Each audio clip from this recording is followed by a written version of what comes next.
মার্কিন নির্ভরতা কমিয়ে মধ্যপ্রাচ্যের আরব দেশগুলোর সঙ্গে ভ্রাতৃত্ব ও সহযোগিতা জোরদার করার পথে সৌদি আরব। মার্কিন নির্ভরতা কমানোর পাশাপাশি মুসলিম দেশগুলোর মধ্যে সম্পর্ক ও সহযোগিতা বৃদ্ধিতে আলোকপাত করছে রিয়াদ।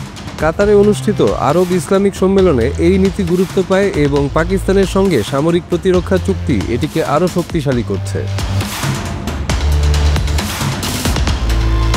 সৌদি আরব এবং পারমাণবিক শক্তিধর পাকিস্তান দীর্ঘদিনের নিরাপত্তা অংশীদারিত্বকে আরও মজবুত করতে একটি পারস্পরিক প্রতিরক্ষা চুক্তি স্বাক্ষর করেছে।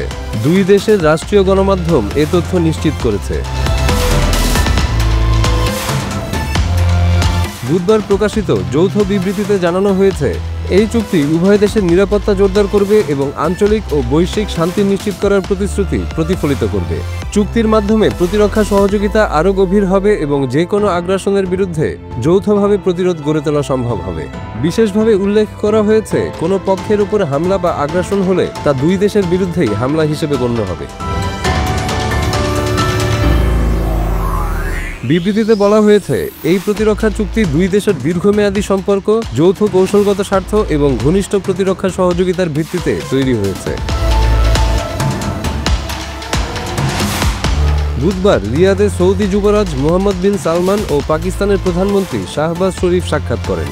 আলোচনার মূল বিষয় ছিল দুই দেশের কৌশলগত অংশীদারিত্ব আরও জোরদার করা। এছাড়া তারা আঞ্চলিক ও আন্তর্জাতিক পরিস্থিতি এবং পারস্পরিক স্বার্থ সংশ্লিষ্ট বিষয়েও মতবিনিময় করেন। এক জ্যেষ্ঠ সৌদি কর্মকর্তা রয়টার্সকে জানিয়েছেন, চুক্তিটি বহু বছরের আলোচনার ফল। এটি কোনো নির্দিষ্ট দেশ বা ঘটনার প্রতিক্রিয়া নয়, বরং দুই দেশের মধ্যে দীর্ঘদিনের ঘনিষ্ঠ সহযোগিতাকে আনুষ্ঠানিকভাবে স্বীকৃতি দেওয়ার একটি পদক্ষেপ।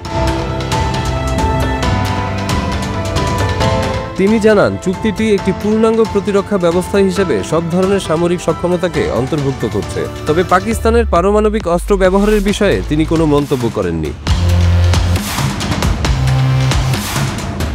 কাতারের দোহায় ইসরায়েলের হামলার পরপরই এই চুক্তি স্বাক্ষরিত হলো।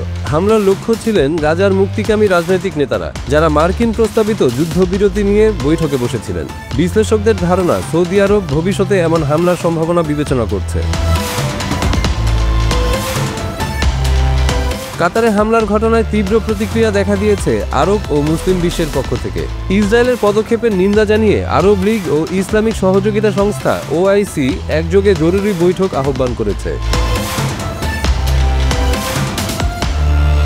সৌদি এক কর্মকর্তা জানিয়েছেন, ভারতের সঙ্গে দেশটির সম্পর্ক অত্যন্ত দৃঢ়। বর্তমান সময়ে এই সম্পর্ক আগের যে কোনো সময়ের চেয়ে শক্তিশালী এবং তারা তা আরও উন্নত করতে আগ্রহী। পাশাপাশি আঞ্চলিক শান্তি রক্ষায়ও দেশটি অবদান রাখতে প্রতিশ্রুতিবদ্ধ। পাকিস্তান ও সৌদি আরব কয়েক দশক ধরে ঘনিষ্ঠ সামরিক ও বাণিজ্যিক সম্পর্ক বজায় রেখেছে। 1967 সাল থেকে পাকিস্তান সৌদি সশস্ত্র বাহিনীর 8200-র বেশি সদস্যকে প্রশিক্ষণ দিয়েছে। পাশাপাশি দুই দেশ একাধিক যৌথ সামরিক মহড়া পরিচালনা করেছে।